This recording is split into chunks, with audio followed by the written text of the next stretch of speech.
तो आज हम थ्योरम 6.2 प्रूव करने वाले ट्रायंगल चैप्टर का। ये थ्योरम आपका कन्वर्स ऑफ बीपीटी भी कहलाता है। ये थ्योरम क्या कहता है, if a line divides any two sides of a triangle in the same ratio then the line is parallel to the third side.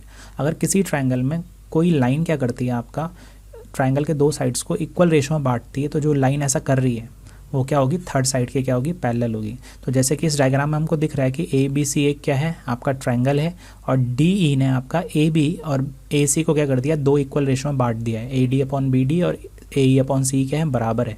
तो ये जो लाइन है डी लाइन, ये क्या होगी, थर्ड साइड बी सी की क्या होगी, पैरेलल होने वाली है। हमको प्रूव करना है। तो गिवन में हम लिखेंगे A D upon B D. इस लाइन जो ये आपकी डी लाइन है उससे ऊपर क्या लिखा है, ए डी, लाइन के नीचे है बी डी, तो A D upon B D बराबर ए ई अपॉन सी ई आपको दे रखा है। ऐसा इसका पहले लाइन का स्टेटमेंट है, कॉमा से पहले जो भी लिखा है इसका मतलब यही है कि A D upon B D किसके बराबर है, ए ई अपॉन सी के।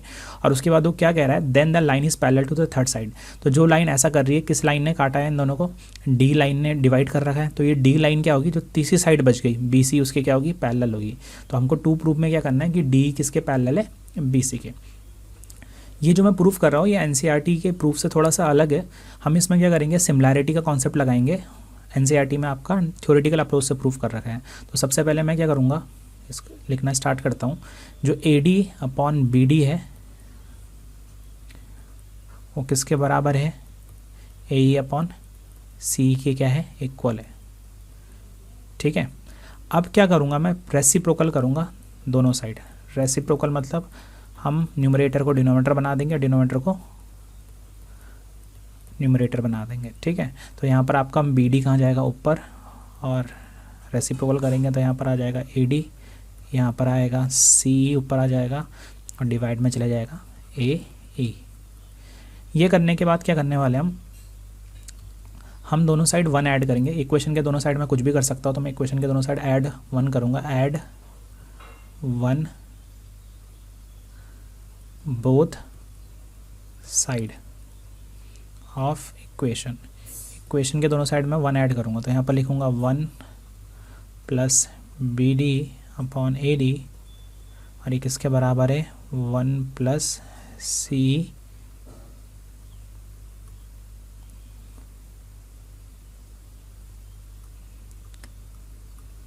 सी ई अपॉन ए। ठीक है। एलसीएम लेने के बाद क्या बनेगा, ये बनेगा A D plus B D upon A D. मैंने लेफ़्ट साइड पे एलसीएम लिया है और यही काम मैं राइट साइड पे करूँगा, तो ये बनेगा ए E plus C upon A. ठीक है। अब एक बार डायग्राम को क्या करते हैं, एक बार डायग्राम को देखते हैं।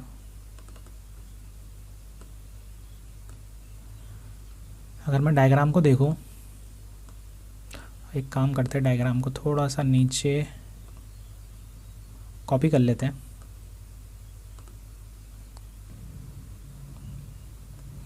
ठीक है। अब मैंने इसको कॉपी कर लिया है। तो देखो A D plus B D क्या बनेगा, यहाँ से लेके ए डी है और यहाँ से यहाँ तक क्या है, बी डी है। तो इसको A D plus B D करके क्या बनने वाला है, आपका ए बी। तो मैं यहाँ पर लिख दूंगा ए बी डिवाइडेड बाय, नीचे क्या रहेगा, ए डी रहेगा। और अगर आप ए ई प्लस सी को जोड़ेंगे, यहाँ से लेके यहाँ तक क्या है, ए ई है, और यहाँ से यहाँ तक क्या है, सी। तो ए ई और सी को जोड़ के क्या मिलेगा, ए से लेके सी तक। तो ये आ जाएगा ऊपर ए सी अपॉन क्या आ जाएगा, ए ई आ जाएगा। ठीक है। फिर से एक बार रेसिप्रोकल करूँगा दोबारा, reciprocal.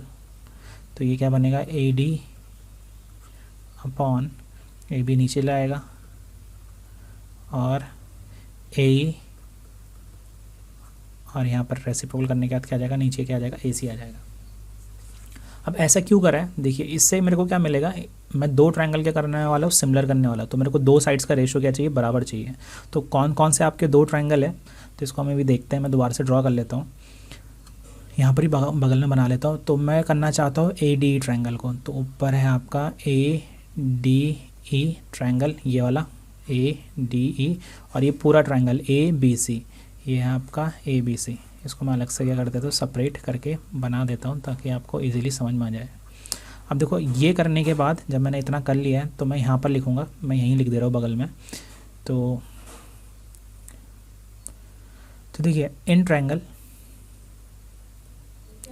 A D E and triangle कौन सा, ए बी सी। तो अगर आप नोटिस करेंगे ए डी ई ट्रायंगल में ये वाला एंगल ए और ए बी सी ट्रायंगल में यही एंगल ए क्या है, सेम है। तो ए एंगल दोनों ट्रायंगलों में क्या है, कॉमन है। तो मैं यहाँ पर लिखूँगा angle A equals to angle A, और रीज़न क्या है इसका, रीज़न है कॉमन, कि ये दोनों में क्या है, कॉमन है। ठीक है।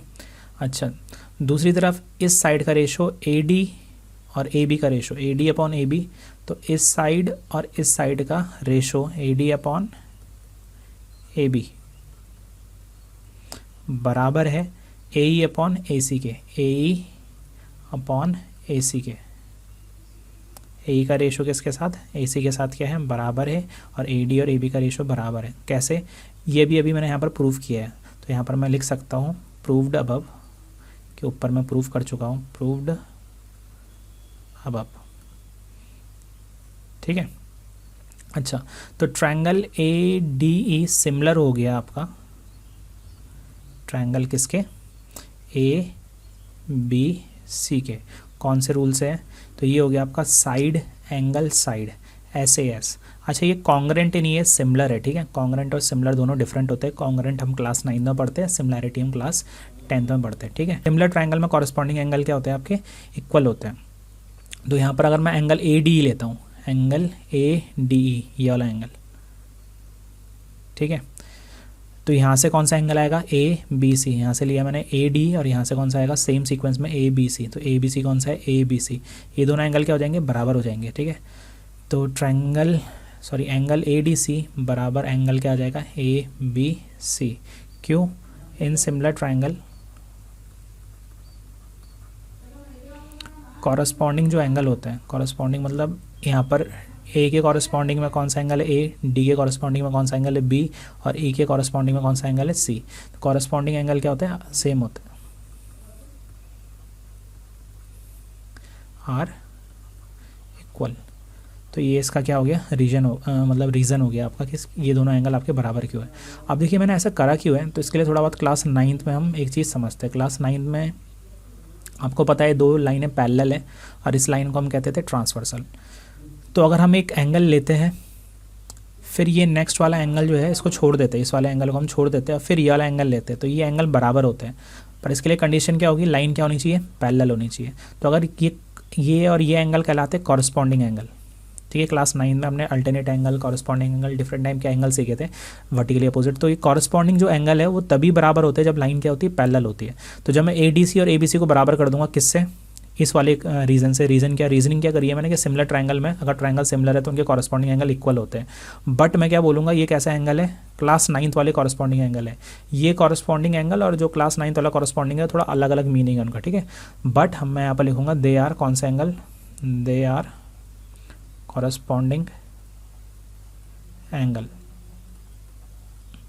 ये कैसा एंगल है, कॉरस्पॉन्डिंग एंगल है आपका। ठीक है, इसका क्या मतलब है, कॉरस्पॉन्डिंग एंगल इक्वल कब होता है, जब लाइन पैरेलल होती है। और ये किस लाइन के बीच में बन रहा है, अगर मैं ध्यान से देखूँ, जो ये डी है और ये BC है, ये इनके बीच में बन रहा है।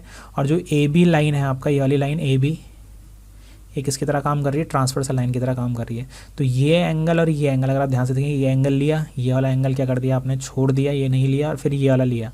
तो ये एंगल और ये एंगल क्या है, कॉरस्पॉन्डिंग एंगल है। और कॉरस्पॉन्डिंग एंगल कब इक्वल होते हैं, जब लाइनें क्या होती है, पैरेलल होती है। But they are corresponding angle, इसका मतलब क्या हुआ कि D किसके पैरेलल हो गया आपका, BC के। तो फिर ये हो गया आपका हेंस प्रूव्ड। ठीक है, आपने क्या कर दिया, ये प्रूव कर दिया।